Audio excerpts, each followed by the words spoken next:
My name is Paula Purcell, and I am a Senior Vice President at TDA Investment Group and the Director of this project.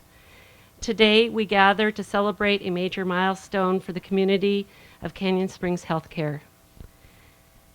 The placement of the last steel beam on this first medical office building pays homage to a centuries-old tradition and signifies hope and health and well-being for both the construction workers of the project and the greater community, our future medical providers, campus workers, the patients and their families, and the great people of this community. Please make sure you read Canyon Springs' mission, their vision, and their values.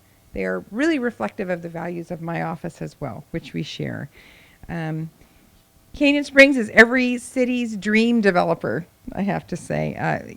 You're committed to building and supporting community through partnerships, which is also a priority in my office. But it has certainly been a pleasure. You know, one of the things that was not mentioned is the amount of community outreach that you did to with the community. Obviously, it was important that they communicate their vision and that it connected with the community's vision to make sure that we were in sync. Obviously, to me, when you see plans throughout the years that I've been a council member, there are certain ones that you think are no-brainers, and this was definitely one of them. One of the things that I loved as soon as I walked into the space was seeing a piece of paper here about the healing power of nature that is going to be part of this facility. And what I thought to myself is, wow, that's incredible. And it's a testimony to the healing power of community. And one of my favorite things about the part of the word community is the word unity within. And that is the expression that I feel right here on this campus.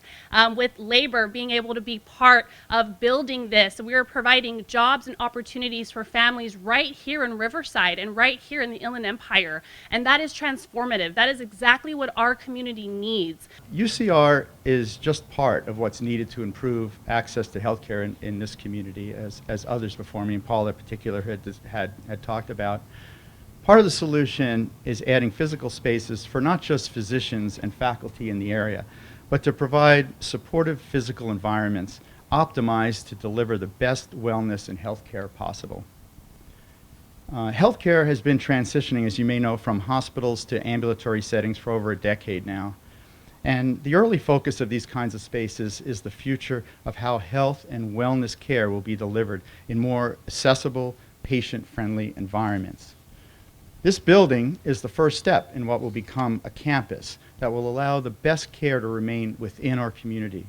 How big a part does labor play in this project? Well, it's the very men and women that pay into the benefits, the pensions, the health and welfare, the vacation savings and annuities that help fund these projects through our pension funds. It's about community, it's about jobs, it's about trying to make the world we live in better, and we couldn't be prouder to be part of this community and what we're doing here, because our members, your family members, their children will all be able to come here and go to these hospitals and these doctors and save lives.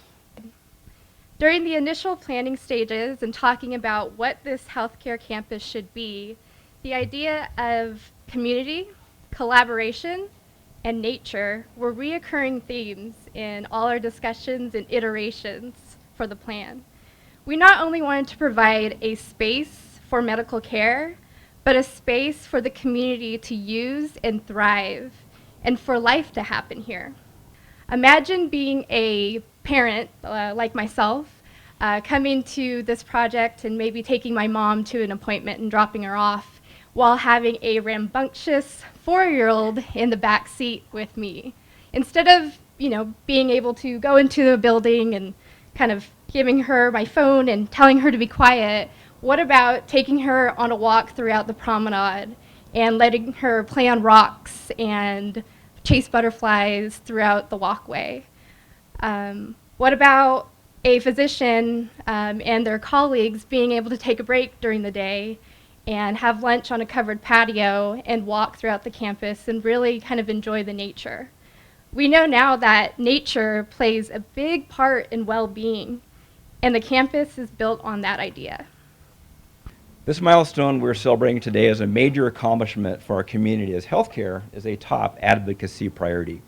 We all know the health of our community starts with access to care. This state-of-the-art facility will bring needed health care to the region, serving a population of over 500,000 citizens who live in the cities of Moreno Valley and Riverside. This means more providers, more doctors, more physicians, and hundreds of jobs in the region. We believe strongly in bringing to this community a healthcare campus that has been carefully planned around the whole person, where the natural environment is recognized for its healing powers, where the buildings are planned to be healthy buildings and contribute to a healthier planet, where the providers who populate them are committed to the most excellence of care. We were discussing, as Paula said in her earlier comments, about the deep history of topping out ceremonies and how long they've been going on. I mean, they reach back to the dark pre-ages of Scandinavian cultures and really about the symbolizing of bringing life to a building. And DPR, we don't look forward to anything more than bringing the keys to Paula and being able to have this building bring true health care to every patient, one patient at a time.